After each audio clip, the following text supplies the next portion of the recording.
Hey everyone, Steve here with Phantom History. Thanks so much for checking us out on YouTube, and if you enjoy our content, make sure you subscribe. Enjoy this episode.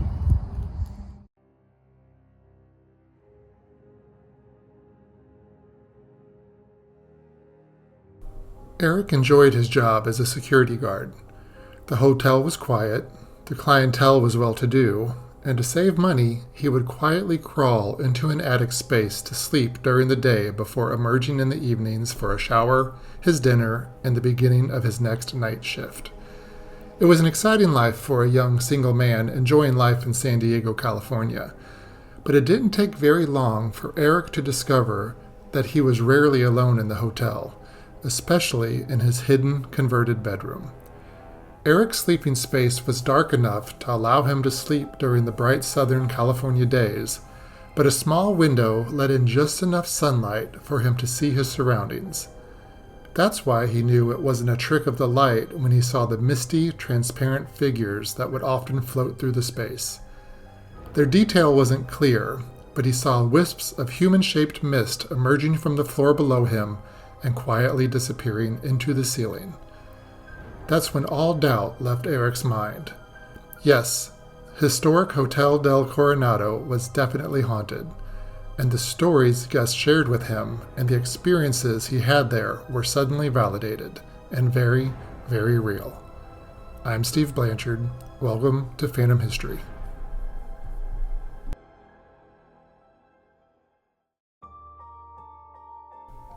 The Hotel del Coronado in San Diego, California, was destined to be legendary from the very beginning. Conceived by founders Elisha Babcock Jr. and Hampton L. Story, the hotel was magnificent in every way imaginable. Constructed in 1886 and 1887, it opened its doors in 1888. The Coronado rested on the island of the same name, just off of San Diego's coast. It was, and is, huge. It featured more than 400 guest rooms and more than 70 indoor bathrooms, a luxury at the time. It has played host to beach lovers, celebrities, United States presidents, foreign dignitaries, and film crews. In fact, the Hotel Del, as it's been known, is where Marilyn Monroe filmed Some Like It Hot in 1958. In 1977, the Hotel Del was placed on the National Historic Landmark Registry. By this time, had also become known as a haunted destination. Eric, who now lives in Louisiana, began working at the hotel as a security guard in 2010. From his very first night, he heard stories of spectral encounters from guests. My first night working there, I was with a guy that was training me, and he said, "We got to go, deliver this." I don't know if it was toothpaste, something for the bathroom. A guest will say, "Hey, I need this." So we'll go get it out of the shop, unlock it, and we'll deliver it to their room. So we take it to this lady's room, and she opens the door and she says, "Hey, do you guys want to see a ghost?" And I was like, "See a ghost?" I'm like, what does she have?" She's like, "I took this picture earlier in the hallway," and she pulled it up on her camera. And this is the only way I can really, I throw everything out, because I'm very skeptic.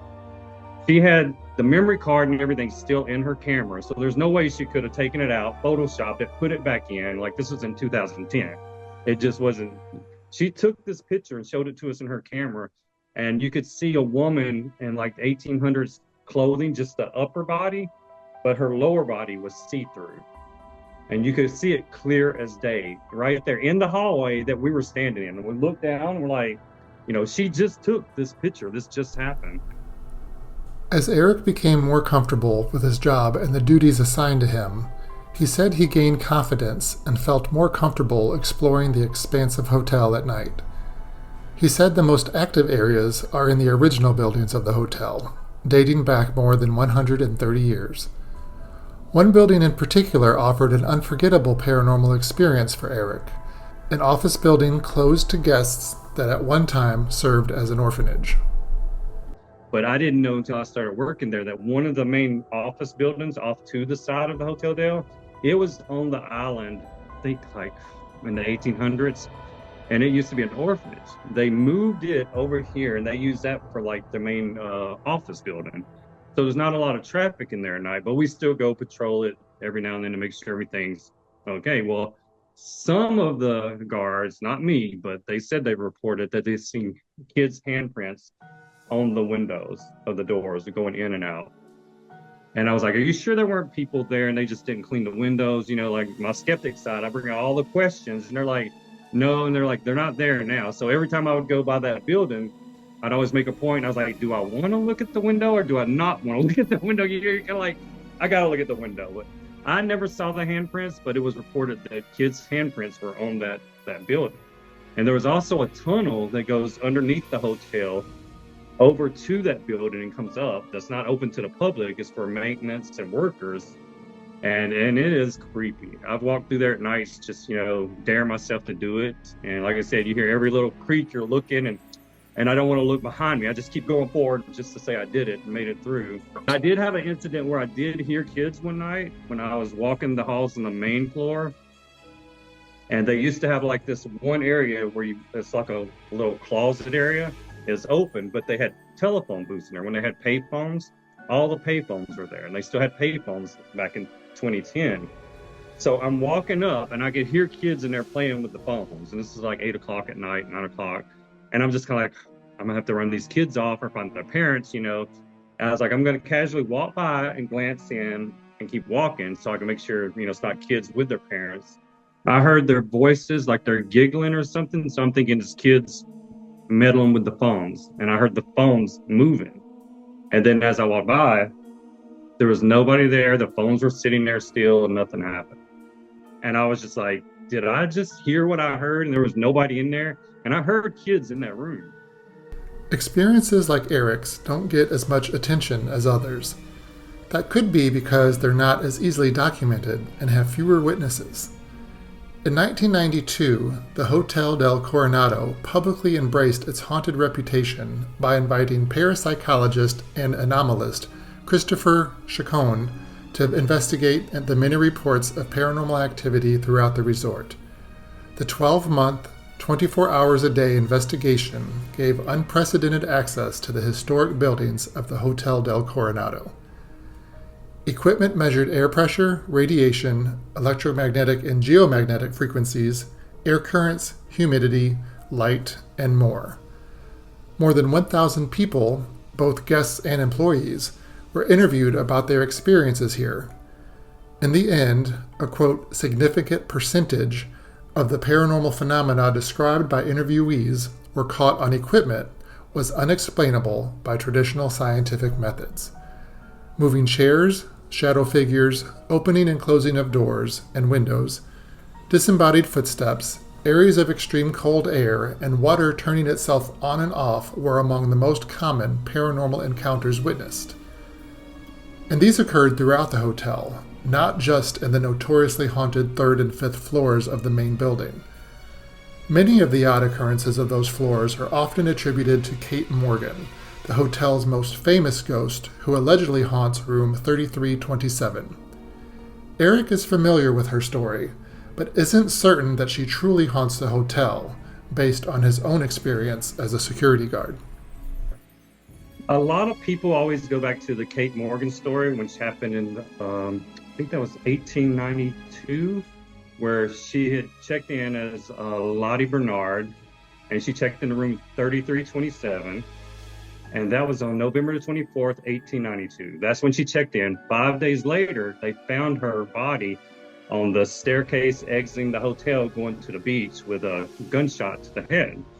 The coroners said it was self-inflicted. And then there's other stories saying that she was waiting on a lover, she was pregnant, she had drank something, and he never showed up. Like, there were so many different stories, but the fact is, that they found her body November 29th, 1892. And to this day, that room, 3327, has a lot of activity to it. And working there, we always had to put up with, kids running by, bothering the guests that were staying in that room. So a lot of times we had to walk the halls, keep people away. And then there was times when people would, they'd kind of set it up as they're with a group of people, they would go to dinner. One would sneak off, go back to the room, throw everything around, go back to the dinner table. Then when they go back to their room, they would call and report to us that there was either a ghost in there or somebody came in and rummaged through their stuff.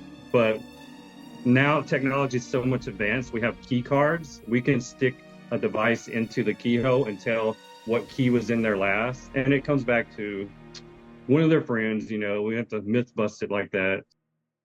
The hotel has officially acknowledged the spirit of Kate, and the hotel gift shop even sells a book about her called Beautiful Stranger, The Ghost of Kate Morgan and the Hotel del Coronado. The hotel's website makes it very clear that Kate is not a threat, however, and describes her as a friendly entity. Eric may not be sure if Kate is among the spirits haunting the Hotel del Coronado, but he is certain that the building's older sections are haunted. Not only has he had many guests tell him about their encounters, he's seen enough to know that something odd is happening in the hotel. Part of his job was to patrol the beach area of the hotel each night. That's where he and a coworker noticed a strange pattern. When I first started, they kind of throw you into the fire. And I was like, okay, it was like walking around The Shining, the hotel in The Shining. You're walking down these halls and it's just quiet and creepy at 12 and 2 and 4 in the morning. And every little thing you hear, you kind of jump. And then when we'd go out on the beach and me and another guard, we'd kind of patrol out there and we would look back at the windows and we would look at windows and we're like, I don't think anybody's in that room. The light would be on. So we'd call the front desk on a radio and say, who's in room, blah, blah, blah. And they said, that room's vacant. And I was like, that light was not on 2 hours ago. So then we would go into that room to investigate and we wouldn't find anything. Yeah, it was stuff like that. You would see lights on in rooms that weren't on before, and you wouldn't really notice unless then you start paying attention. Like, okay, why is this? And then the next night, I'm watching and I'm thinking, was this light on the other night? The room next to it, like it's going around in like one area, like rooms. It was on the second floor for a week. So it's just strange activity. Seeing the strange lights in the empty rooms further convinced Eric that something otherworldly was present in the Hotel del Coronado. He assumed the spirits were past guests, or maybe even the spirits of celebrities or dignitaries who had made a mark on the storied past of this expansive icon. But it was another encounter he had, along with several guests, that convinced him that the hauntings were not merely interested in playing with lights. They were poltergeists, who were able to physically manipulate locks and annoy and scare hotel guests. One day, I came in, I think on the left wing on the second floor, a guest called and reported that the bathroom door was locked. So we had to go in, open the bathroom door, get a key, open it up. Okay, the next night I come into work, on the same floor on the other side of the hallway, they called and reported their bathroom door was locked. And I'm like, what is going on with the bathroom doors? And then towards the end of the week, on the third floor, their bathroom door was locked. And I was like, this is crazy, because these people don't know each other and they don't know this is going on. People just keep calling us for security to go let them in their bathroom. And one of them, the bathtub was running. And they said, I don't know how the door locked. I came out, but we got to get in there fast because it's going to run over. So that one, we had to get in fast. But then that happened in that 1 week. And then ever since then, never again. It's weird. It's like, so I'm thinking, is this going to start happening regularly? But no, it was just that 1 week that the bathroom doors were locking. Eric found that he enjoyed the paranormal experiences around him at the Hotel del. He even said that he tried to conduct his own paranormal investigations, but found it challenging to do so without disturbing guests or upsetting management. After working there for quite a while, Eric said he was comfortable enough to move in, even though it was unofficial. No one knew he was secretly sleeping in an attic crawl space he had discovered, and it was there that Eric saw spirits with his own eyes, even though it was in the middle of the day with light streaming in through just one window. I work so much that I'm never home, so why don't I have a place? So I kind of told my friend that I was roommates with, I told her, I was like, I'm going to go stay with my other friend and move in with him. And then I told that friend, oh, I'm still living with this friend, with her. So they never knew that I just got rid of my apartment and everything. And I was like, I want to be a beach bum. You got the beach here. You work at the hotel. We had our own cafeteria because it's a 5-star hotel. I could eat at the hotel. We had showers, lockers. I was like, why do I have an apartment? I'm never home, So then that led me to, okay, where am I going to sleep? Because I work nights. Where am I going to sleep in the day? That's when I made my way up to the 5th floor of the hotel. I found a cubby hole, a passage, went through the attic and went over another room. And then right there's this huge like attic room with a little window for decorating that lets sunlight in. And I popped a sleeping bag up there. I lived in the Hotel Del for 6 months and nobody knew it. I experienced sleep paralysis. Whenever you sleep on your back, it's like you kind of, and the way I think of sleep paralysis, you're kind of in a state of sleeping, but at the same time, your eyes are kind of opening. So you're kind of seeing stuff around you, but you're still in a dead sleep. So to me, a lot of people think that's crossing over into the paranormal world, and our world is between that sleep time. You can't move, you can't holler, but you can see, and I see stuff coming up from the attic, from the floor, but it would be the room below me, their ceiling, but I'm sleeping above them, and I would see figures coming up, but it wouldn't be like a solid figure. It would just be kind of like a wave, a 3D dimension thing coming up from the floor, but it wouldn't bother me or do anything. And I couldn't move, I couldn't scream, I couldn't do anything. I'm just like freaked out watching this. And I think that was in my sleep paralysis. When you're half awake and you're half asleep, you see stuff through that room. So, are the spirits of the hotel residual, intelligent, or perhaps something more? Eric believes it's a mixed population.